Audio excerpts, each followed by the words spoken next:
just pull from and start, working with some building blocks, and whatever's new for this product, we'll, design from scratch, but learn as much from the past as we can, and then build an efficient system for the future.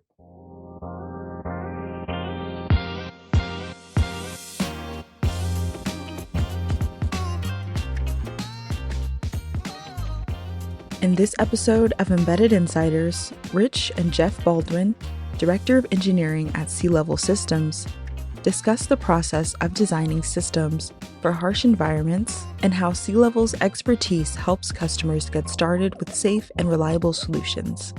Our next segment is sponsored by Infineon Technologies.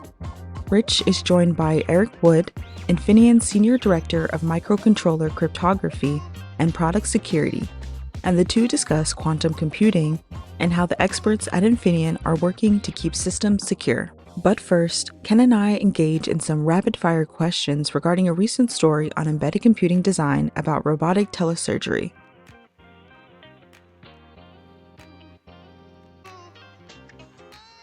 Hello, everyone, and welcome to the next Embedded Insiders podcast. I'm joined, as always, with our editor-in-chief, Ken Briota.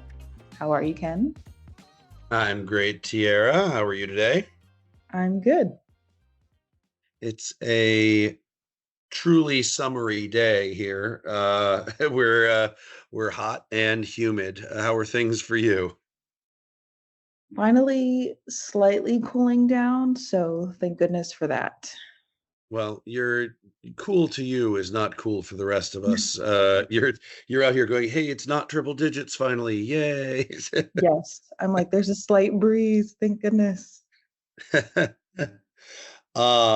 So I believe we're going to be talking about a recent article that you put up on embeddedcomputing.com about some really interesting healthcare and robotics stuff going on. Why don't you tell us about it? Yes. So just to briefly overview the article, I spoke to Stéphane Lavallé. He's a pioneer in surgical robotics and has been doing it since like the late 1980s. And he has a bunch of startups. I also spoke to Jim Hirsch. He's the VP of North America, the general embedded market at QNX. And I interviewed them both talking about surgical robotics. The article emphasizes how technological advances, AI tracking, and connectivity are changing operating rooms and improving what robots can do, both assisting surgeons and carrying out specialized surgeries.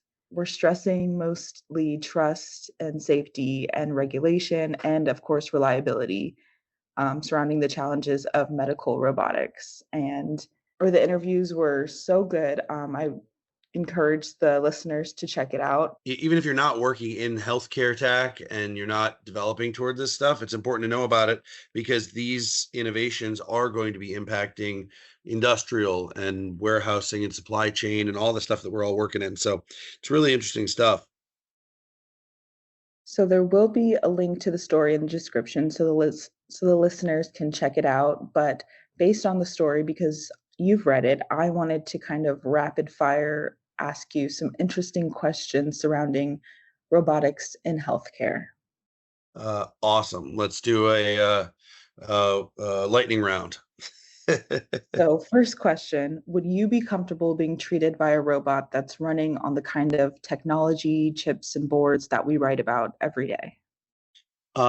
If it's a assistant device to a or a surgeon or whatever, absolutely. I think that technology is really robust and mature. I am not personally comfortable with unassisted autonomous robotic healthcare yet. Makes sense. Do you ever think that we'll get to the point where robots are handling medical emergencies in the emergency room without a human present? I do not. I don't think whether or not the technology is there, I don't think humans are going to get comfortable with that pretty much ever. And I also don't think it's a good idea. I think that human healthcare is not a mechanical only process. So the human beings being part of the system makes for better healthcare. And I think most doctors would agree. What is one embedded or just an embedded tech trend that we cover regularly, like low power chips, 5G, IoT, that you think will have the biggest impact on healthcare robots? It's interesting. That's a tough question because they're all going to play in, and Mhm. all the things that are necessary for robotics, are important. Honestly, I think that the most important stuff is going to be the safety and security part. If you're dealing, it's one thing if you've got to have a secure system to keep a bad actor from stealing data. It's another thing if you have to make sure that a bad actor can't take control of a robot mid heart surgery or mid pandemic care or whatever. So Mhm. I think the stuff that we write about that's going to be most important is the safety and security part. You have to do an impossible thing there, which is have 100% surety that nothing can go wrong. um so that is a very hard challenge in the security space. So that I think is the biggest thing. So, if you could design a robot for one specific healthcare task, what would it be? I mean, that one's easy. It's already being done. It's surgery, microsurgeries, laparoscopic surgeries. A lot of surgeries are being done with robotic assist already, and it's improving outcomes. It's improving accuracy and patient care and things like that. So I think that's the answer for me. Um, we're already there, and it's already happening. The surgery is the most mechanical part of healthcare, and that's the thing that robots are good at and good at being good assistants for. So I think that's the right answer. So, what do you think about hospitals advertising, the latest robotic assistants as a selling point? I mean, that's already happening. I'm seeing that where I live. I'm sure it's happening elsewhere. Also, I think that it is, as long as we live in a world or a place where healthcare is commoditized or part of the economy, we're going to see any differentiator as an advertising. So that is inevitable. It's going to happen. What I feel about it is, I think that uh, improving patient outcomes is good, and that hospitals will quickly discover that inserting robotics into the people part of the jobs is not going to be super well received by people in the short Mhm. term and probably the long term. So I think that there's a way to differentiate both positively and negatively using healthcare robotics. Sounds good. And for the listeners out there, this was just a brief, questionnaire that was based on the story that I wrote that you can check out in the description of this podcast. Hear more from the experts themselves in this story and let us know what you think. Now, we're just joined by a special guest to get an expert opinion on how to design your systems for harsh environments. And along those lines, we actually have an expert on this topic. That would be Jeff Baldwin, the Director of Engineering for Sealevel Systems. How you doing, Jeff? Hey, doing great. Thanks for having me on today. Oh, my pleasure. So you may or may not have heard in the intro, we're talking about how to design systems for harsh environments. And I'm assuming you have a fair level of experience in that space. Yes, we've been doing that for, nearly 40 years, though. It's what we love to do every day at Sealevel Systems. Cool. So let's level set first. When I said harsh environments, what does that mean to you? Typically, the most common one is wide temperature ranges. Wide and varying temperature ranges could be for different geographic regions around the world, or different elevations, or just huge swings during the day due to different machinery and just solar loading. But it also goes into other realms. I mean, wet wet environments, you need to make things waterproof a lot of times, and then high shock and vibration is the other typical aspects that we consider. Okay, so I'm gonna pull out each of those because they're all important. First, you said wide temperature range. What is a wide temperature range? Typically, this common range for the industrial environment is negative 40 degrees Celsius up to 85 degrees Celsius as an operating temperature. And that's about negative 40 degrees Fahrenheit to 185 Fahrenheit is how those convert. But then there are wider ranges. Automotive and other industries have slightly wider ranges, sometimes negative 55 up to 100 or even 125. even 155 Celsius for military environments. So does Sealevel Systems design systems for all those various environments? We do, depending on the application. Yeah, almost nothing we design is solely for a commercial or consumer temperature range. Almost everything is some kind of elevated or hot or cold environment. Okay. Now you mentioned different elevations. How does that affect this? Is it 50 degrees, no matter if you're at sea level, no pun intended, or if you're up on a mountain? Yeah, not exactly. I mean, we had generally once you get higher up, you're usually getting colder, but also as you get higher up and there's less air pressure cooling aspects, with air cooling changes. So that has to be taken into account as well. Is that okay?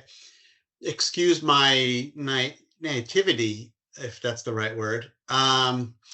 Is there less air when you're up at, if you're operating, on a mountain somewhere? There is. It just gets less and less dense the higher you go up. So at the molecular level, there's less atoms and molecules floating around to remove heat from electronics and other surfaces. Okay.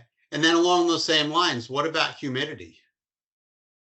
Yep, humidity has to be taken into account, and it can vary just depending on where you are in the world or where you are in your environment.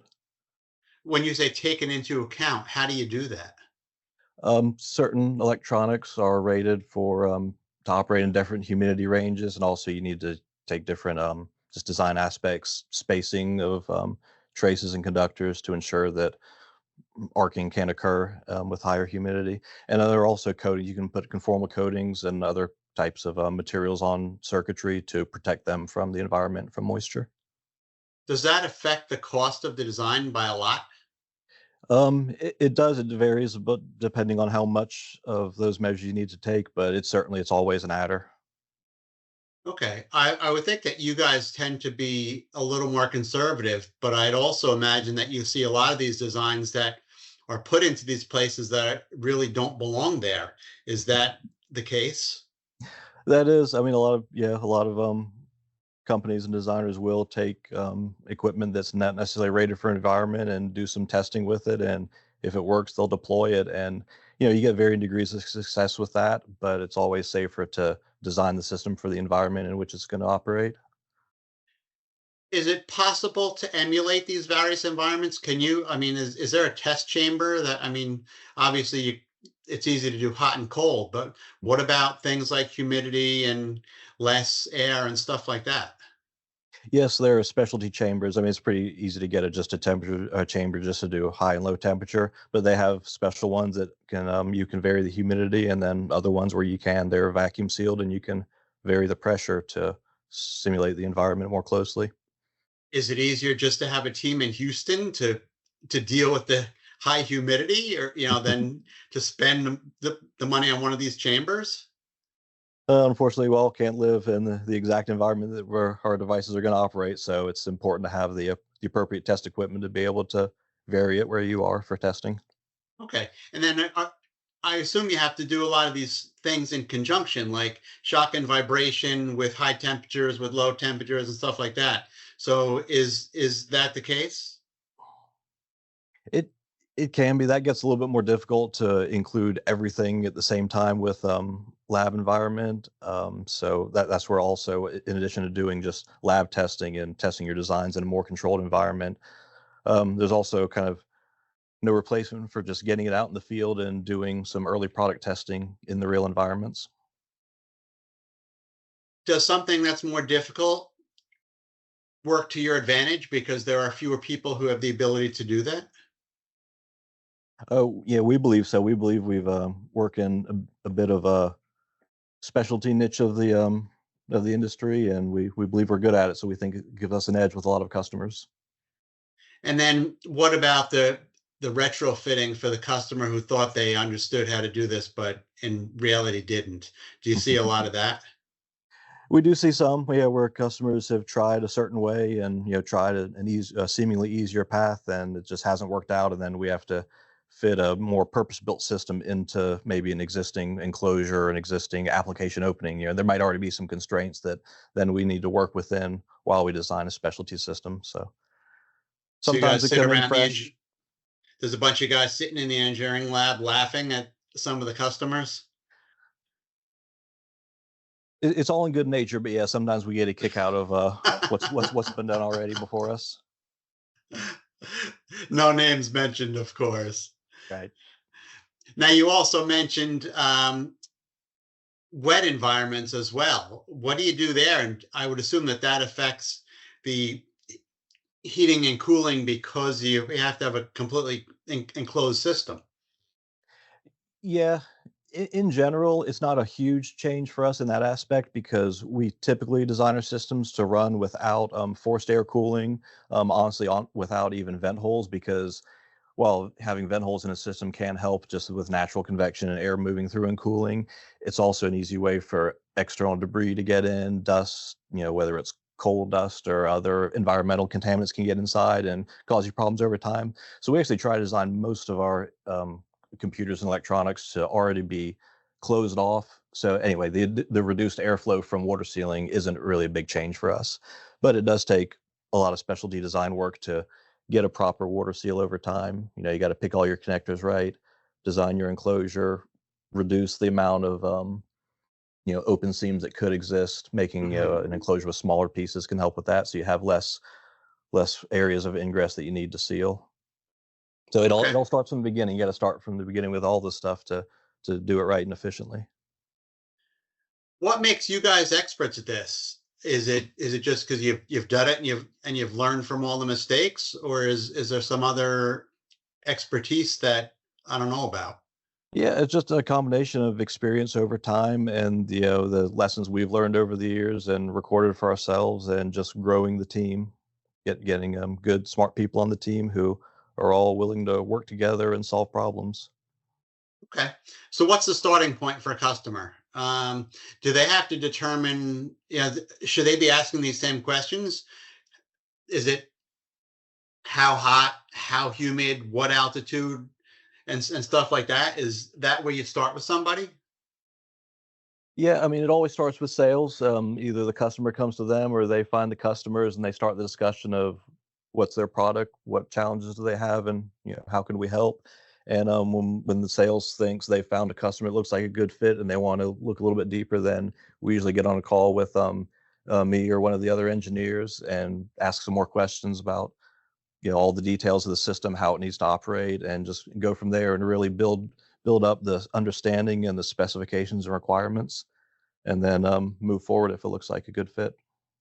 Do the customers always seem to know the right answers about their own systems? Not always. I mean, it's a give and take. They'll have a certain amount of information, but sometimes there will be aspects that are new to them or that they haven't considered before, and we can bring that to the table as far as ideas and considerations, and we learn from our customers all the time too. So it's a good give and take. That's interesting. Okay. So from the design part of it, after all the questions are asked, what is that starting point? Typically, usually it's some kind of application that's somewhere in our wheelhouse, something we've done similar before. So a lot of times we'll have similar products in our portfolio, and we can either take inspiration from there, or we've got a huge back catalog of intellectual property, circuits, designs, computers, enclosures, all sorts of stuff that we've done over the last 40 years. Of course, the older stuff, when you're getting into 35, 40-year-old products, there's not a whole lot of reuse there anymore. But anyway, we've got just a huge library of designs that we can just pull from and start, working with some building blocks, and whatever's new for this product, we'll, design from scratch, but learn as much from the past as we can, and then build an efficient system for the future. That's a pretty good point. I would guess you don't want to do custom work unless you really have to. Is that true? It's always easier if we have something that fits the bill exactly already existing. If they can use that as is, that's great. That's easy for everybody. But I mean, a lot of our business is custom design. Where it's no problem for us. We love doing custom as well. Custom, semi-custom. I mean, some customers, they like our product, but they just need a tweak here or there. Or they need some kind of extra ruggedization on it, and so that's a good starting point. But then plenty of customers just come to us with a clean sheet of specifications that's not exactly like anything we've done before, and we can start from scratch, but as wherever we can, starting with the stable building blocks that we have is always our goal. Okay. And is there a typical timeline to turn something around like this th- when you engage with somebody to when you say, okay, we think we can have you a prototype on this date?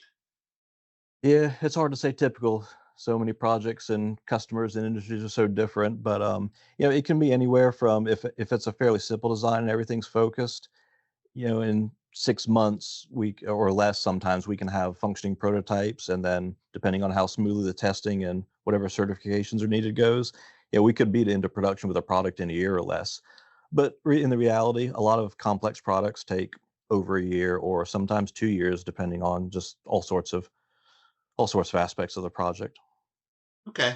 So I asked this before, but let me ask again just to hammer home the point. What's the starting point? I have a design that I think needs some extra care because it's going into a harsh environment. What do I do first? Is it just pick up the phone? Yep, just pick up the phone or hit the website and put in an inquiry, or just call the main line directly and talk to a salesman, and they will start working with the customer and determine what the next steps are. Excellent. Well, thank you, Jeff. This has been very helpful for me, and I'm sure it's been helpful for the audience as well. I appreciate you taking the time. Thanks for having me. That was Jeff Baldwin, the Director of Engineering for Sealevel Systems. Now, here's our sponsored segment by Infineon Technologies featuring Eric Wood. Good afternoon. My name is Rich Nast. I am with Embedded Computing Design, and my guest this week is Eric Wood, the Senior Director of Microcontroller Cryptography and Product Security at Infineon, and also the chair of the company's IoT Security Center of Excellence. How you doing, Eric? I'm doing well, thanks, Rich. Big title, a lot of stuff to live up to there. Are you up to it? Yes. Yeah, it's interesting times. For sure, for sure. Before we get into the interesting times, what is the Infineon's IoT Security Center of Excellence? What does that mean? So the Center of Excellence is the domain area of all embedded security for microcontrollers. What we do is we have 20 leaders that I manage that have 150 engineers under them, delivering everything from regulatory influence, standard creation, IP development, software creation and development, all through the Wi-Fi, Bluetooth, and MCU product lines in Infineon. Okay. And how long has that Center of Excellence been in place? We established that in 2021 when I launched it. Okay. Very good. Very good. So we're going into what we call the post-quantum era. From your perspective, what's required in an MCU from a security standpoint to prevent hackers from doing their bad things? Yeah, absolutely. So quantum computing is the era we're in. Post-quantum cryptography is a response to that. Essentially, in quantum computing, you do things much faster computationally. That allows you eventually to bring in cryptographically relevant quantum computers, which can break keys essentially by brute force factoring. So let me interrupt you right there. Okay, so I just want to be really clear. This is just a way of doing this faster. And so what used to take months, years is being squished down into a very small time slice. Is that accurate? Computational workloads that used to take a millennia now take days at the full realization of quantum computing. There's going to be a stage one where you do stuff with lots of errors. Then there's going to be a time where the accuracy of the information is such that you can factor keys and break them in the cryptographic context. That sounds like something that I don't want to happen to me. Exactly. Okay, so let's go back to the original question. What is needed in these MCUs to prevent the hackers from doing this stuff? Yeah, there's three areas where cryptography is relevant to a microcontroller. The first is your basic encrypt, decrypt. The common algorithms there are AES.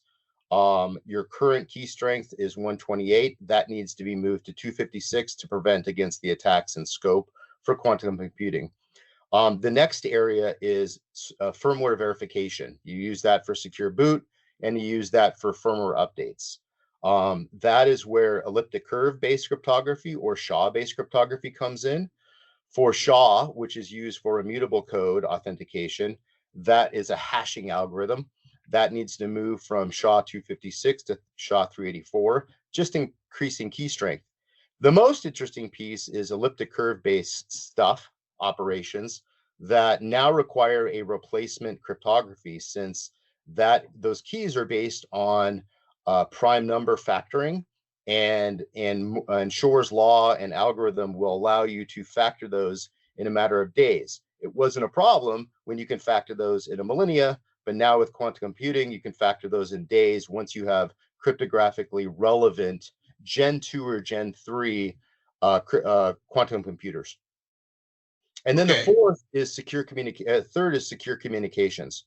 You're talking about TLS, HTTPS, where you're doing key encapsulation and establishing trust between two parties that weren't sharing secrets previously.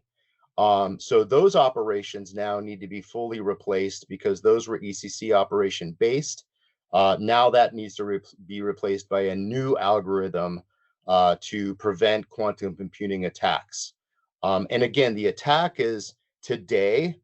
Why we're getting ready for this now is because there's a paradigm called harvest now, decrypt later, where you can harvest stuff, mainly nation states, but also adversaries in other capacities.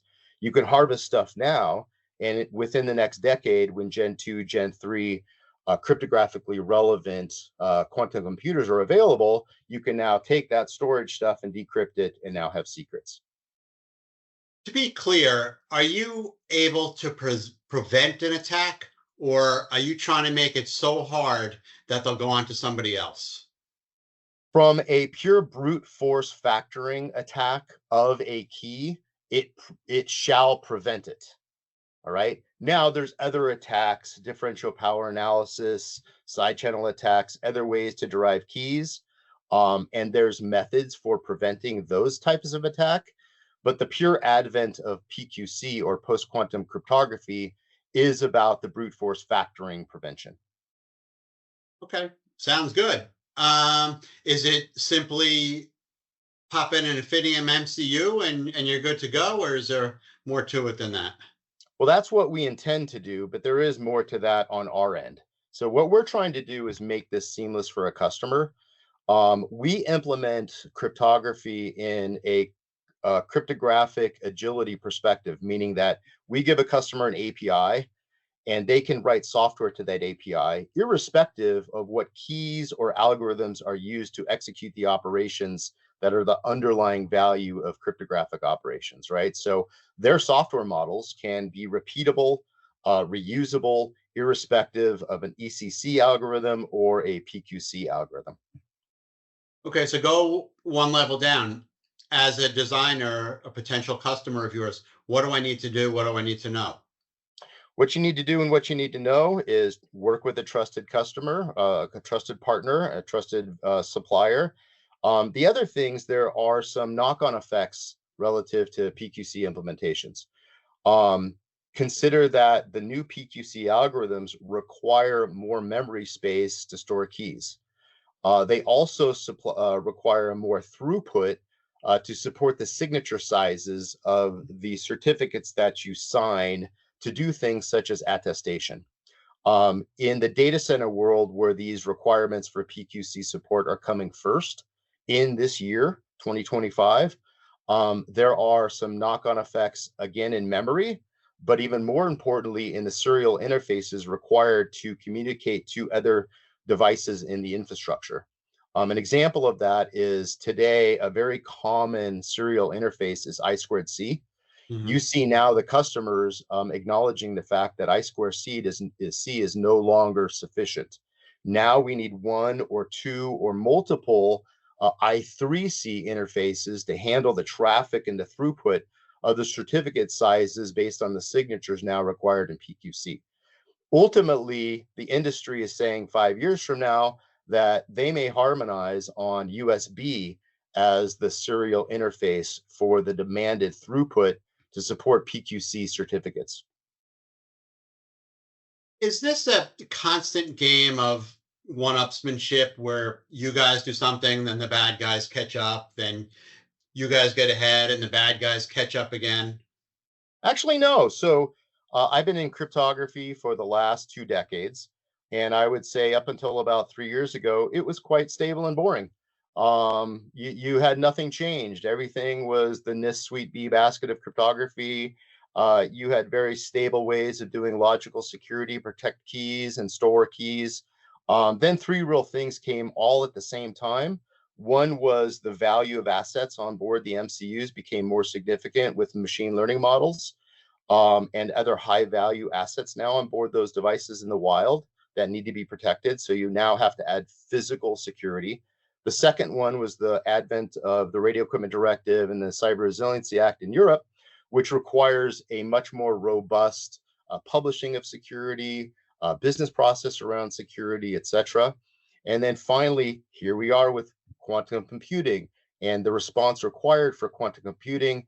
Shor's algorithm, which can attack and brute force those keys and get them in a matter of days, which used to take thousands of years. So now we're addressing that. So the last few years has been quite exciting in the crypto world. Okay, and now I'll ask you the unfair question. Why are you guys better at this than your competitors? Well, it's interesting.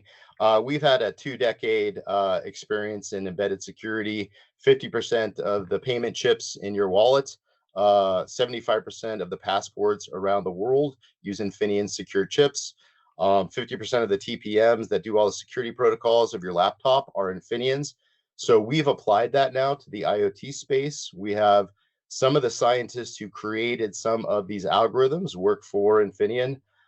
We just have an extreme pedigree and amount of resources that we can apply, move quickly for hardware architectures, cryptographic libraries, and all the support functions and tools to make it seamless and transparent for our customers to adopt PQC without having to do much. The only thing they really need is they need their own public key infrastructure to be able to do the signing of their firmware images with LMS or MLDSA or one of the cryptographic algorithms that supports PQC. They can sign those using those and then send that data down to the chip, and the chip will recognize it because of what we do for the customer. And to be clear, are we talking about MCUs that are available today, or is this stuff that's on the roadmap? We are releasing our first PQC compliant, CNSA 2.0 compliant, which is the overarching requirements for critical infrastructure and data centers this year. That's awesome. Thank you very much, Eric. I really tried to stump you and I was not able to. Thank you. Thanks, Rich. Appreciate it. Have a great day. You too. That was Eric Wood. He is the Senior Director of Microcontroller Cryptography and Product Security at Infineon, and he also chairs the company's IoT Security Center of Excellence. And I am Rich Nass with Open Systems Media. That was our sponsored segment by Infineon Technologies. Thanks for listening to this edition of Embedded Insiders. For more daily news, videos, and podcasts, visit our website at embeddedcomputing.com.